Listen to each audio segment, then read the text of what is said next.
So I'm on like episode 8 of Andor. By now, we've gotten through like, yeah, he's basically he's like a mercenary kind of sort of like a poor person who kind of falls in with like a rebel assault on like Imperial payroll.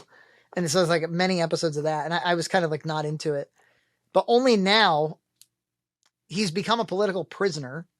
Andy Serkis is the prison guard who's also serving a sentence. They show this again as like Logan's Run or like Dune or something. Like there's this whole episode is basically a bleak prison sentence with like Star Wars prison cells, and they have to, they're fed flavorless food, out of these sort of like tubes in each of these like white cells. Like the production design was pretty awesome. And the whole thing is that like you get assigned to a team and your team assembles Imperial weaponry, and you compete to who can assemble it first, and whoever gets flavored food that night or something, and Andy Serkis is like really brutal with the staff because he gets to get out of... is playing somebody else. He's not Snoke. I mean, who knows? Maybe they'll be like, and then the Emperor noticed that prison guard was extremely brutal, and so he thought maybe he would be a good Snoke. It's possible. But also, like, do you remember, like, at the beginning of A New Hope, that quick line where Moff Tarkin is like, the Imperial Senate has been dissolved or whatever? Mm-hmm. Like, there was some kind of moment right then where they were like, there was this Imperial Senate, we got rid of it. This show explores that a little bit, where the kind of like that decadent, aloof Senate that you saw in the prequels still exists. And they're kind of all in like fat denial about like the now police state that the galaxy has become. And they even try to, maybe this is kind of where the Michael Clayton-ness of it kind of comes in, where they explore, I think, a nuanced notion, which is, the Empire wouldn't be super successful if it just immediately started tyrannizing the hell out of people and making their lives worse. So it's more about like, they just keep introducing new controls, tyrannize the poor first, because they have the least amount of power to hurt anybody over it.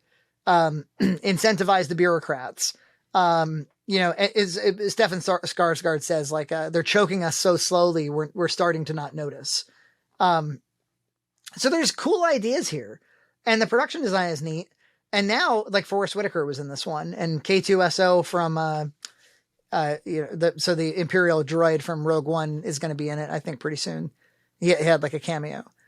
There's Mon Mothma is basically she's a senator who is kind of secretly talking to Stefan Skarsgård, but she's still sort of functioning with the fat cats and stuff.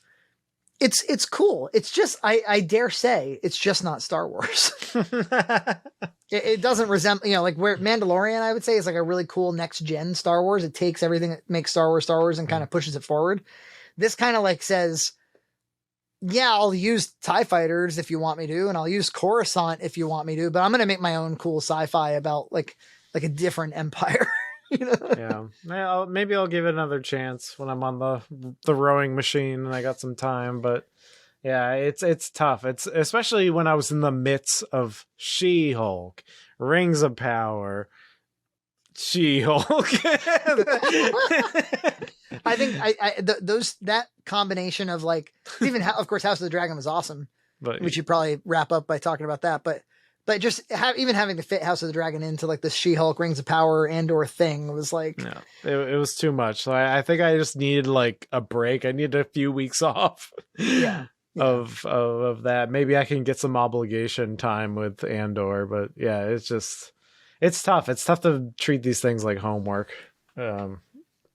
Especially when it right out of the gate, it was just not impressing me. But I would say those first couple of episodes were really, really rough. It's a shame. I was trying to think. I was like, is there any way to start this story at episode 7 or 8? And I thought about it, and I was like, no, you have to do all the things I think that they did to get there, but you could have done them faster. You could have done them in 3 episodes instead of 7. But yes, I agree with the way they got there. Okay. It's an interesting show. I probably was a little flippant because of, well, it was boring as fuck, but I was probably being a little bit flippant because I was competing with this other noise. Well, I think normies don't have the patience for it, and I barely do. Yeah. So, and I understand it's not doing well, but Not even in the Nielsen top 10. Low ratings. Not a Werewolf by Midnight. Not a chance. Dahmer, we love Dahmer. Where's Dahmer? Where's Dahmer? Jeffrey Dahmer. It's right there. He's in Arkansas or whatever. Subscribe to Red Cow Entertainment on Patreon for full episodes every other week.